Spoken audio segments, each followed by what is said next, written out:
Subscribe करें friend of student channel और साथ में ही बेल आइकन भी दबा दें ताकि नोटिफिकेशन मिलती रहे। कैसे हो बच्चों, उम्मीद है आप सब बहुत ही अच्छे होंगे। तो बच्चों, इस वीडियो क्लास में हम प्रश्नावली 10.1 का 5वां सवाल सॉल्व करेंगे, ठीक है। और बच्चों, इस प्रश्नावली के शुरू के 4 सवाल मैंने आपको समझा दिए हैं। अगर आपने वो सवाल नहीं देखे हैं तो उनके लिंक मैं इस वीडियो के डिस्क्रिप्शन में दे दूंगा, आप उन सवालों को भी देख सकते हैं, ठीक है। तो बच्चों, 5वां सवाल हमें दिया है m का मान ज्ञात कीजिए, जिसके लिए 5 की घात m भाग 5 की घात -3 बराबर है 5 की घात 5। तो चलिए इस सवाल को सॉल्व करते हैं। हर एक चीज़ मैं आपको अच्छे से समझा दूंगा, सवाल आपको अच्छे समझ में आ जाएगा, ठीक है। तो चलिए इस सवाल को सॉल्व करते हैं। तो बच्चों, सवाल में हमें दिया है 5 की घात m भाग 5 की घात -3 और ये बराबर है 5 की घात 5 के। अब इसमें हमें बच्चों इस m का मान ज्ञात करना है, ठीक है। तो देखो बच्चों, ये बराबर है, बराबर की इस साइड को हम कहते हैं लेफ्ट हैंड साइड और इस साइड को कहते हैं राइट हैंड साइड। तो बच्चों, सबसे पहले हमें इसकी लेफ्ट हैंड साइड को सॉल्व कर लेना है, ठीक है। यहाँ हमें दिया है 5 की घात m भाग 5 की घात -3। इसको हम सॉल्व कैसे करेंगे बच्चों? तो बच्चों, घात वाली संख्याओं के लिए भाग का एक नियम होता है और नियम क्या है कि अगर आधार समान हो तो भाग में हम घातों को घटा लेते हैं, ये नियम है। तो इस नियम का प्रयोग करते हुए हम इसको सॉल्व करेंगे, ठीक है। देखो कैसे। यहाँ बच्चों आधार कितना है? 5 है और घात है m। यहाँ पर आधार कितना है? तो यहाँ पर भी आधार 5 है और घात है -3, यानी दोनों में आधार समान है। यहाँ पर 5 है और यहाँ पर भी 5 है और बीच में है भाग का निशान।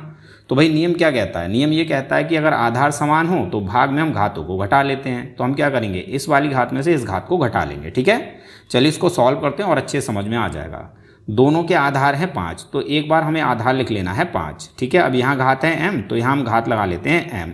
अब इस घात में से हमें माइनस कर लेना है इस वाली घात को और ये घात है -3, ठीक है।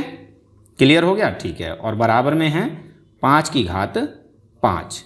अब बच्चों, यहाँ से हमें कितना मिल जाएगा? 5 ज्यों का त्यों रहेगा, m ज्यों का त्यों रहेगा। यहाँ से ब्रैकेट हटाएंगे, माइनस माइनस प्लस हो जाएगा, फिर आ जाएगा 3, ठीक है। तो यहाँ से हमें मिल गया 5 की घात m + 3 और ये बराबर है 5 की घात 5 के, ठीक है।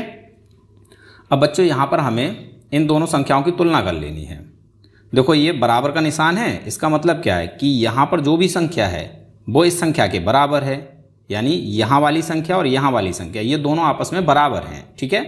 अब देखो बच्चों, यहाँ आधार 5 है और यहाँ पर भी आधार 5 है, यानी दोनों संख्याओं के आधार हैं बराबर। जब बच्चों आधार बराबर हैं तो ये दोनों संख्याएं बराबर कब होंगी?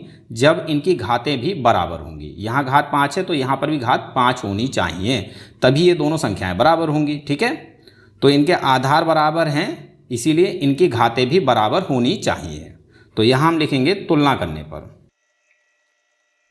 तुलना करने पर, तो तुलना करने पर हमने क्या देखा कि भाई इनके आधार बराबर हैं तो इनकी घातें भी आपस में बराबर होनी चाहिए, ठीक है। तो यहाँ पर घात है m + 3, ये बराबर होगी इस घात के, तो यहाँ घात है 5, ठीक है। तो m + 3 बराबर 5 मिल जाएगा हमें। अब यहाँ से हम m का मान बहुत आसानी से निकाल लेंगे। इसके लिए हमें क्या करना है, इस 3 की साइड चेंज कर लेनी है, ठीक है। तो यहाँ रहेगा m बराबर में है 5, यहाँ 3 प्लस का है, साइड चेंज करेंगे -3 हो जाएगा। तो यहाँ से हमें m का मान मिल जाएगा, 5 में से 3 घटा लो 2, ये हो गया आंसर, यानी m का मान, ठीक है। उम्मीद है सवाल आपको समझ में आ गया होगा। तो मिलते हैं अपने अगले वीडियो क्लास में। इस वीडियो क्लास को देखने के लिए आप सभी लोगों का बहुत बहुत धन्यवाद।